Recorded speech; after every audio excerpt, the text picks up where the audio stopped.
నువ్వు పూజ చేసినా చెయ్యకపోయినా, నైవేద్యాలు పెట్టినా పెట్టకపోయినా, పొరపాటు చదివినా సరిగ్గా చదివినా కోపం రాకుండా పోన్లే ఇంత బిజీగా ఉండి ఆ మాత్రమేనా పూజ చేసింది పాపం అని కరుణించేది ఒక్క అమ్మవారు మాత్రమేనమ్మా, ఒక్క అమ్మవారు మాత్రం.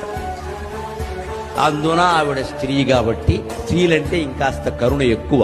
మహిళలందరూ అదృష్టవంతులు, ఎంతైనా ఓ ఫీలింగ్ ఉంటుంది కదా. పైగా ఆడవాళ్ల పట్ల జాలి ఏమిటంటే అమ్మవారికి, ఆ మొగుడు రాక్షసుడు అమ్మవాడు చంపుకు తింటూ ఉంటాడు, అయినా సరే ఇది వదలదు నన్ను పట్టుకుని ఏడుస్తూ ఉంటుంది. ఇక్కడ ఆ పిల్లలు దీనికోసం బతుకున్నారు, లేక ఉంటారా అని అక్కడ పెట్టి ఏదో స్తోత్రమో ఏదో నోటుకొచ్చిన శ్లోకమో పాటో ఏదో పాడి తల్లే కాపాడు తల్లే అంటే తప్పకుండా కాపాడుతుంది. అంచేత మన నిజంగా ప్రేమించేది అమ్మవారే తప్ప మనుషులు కాదండి.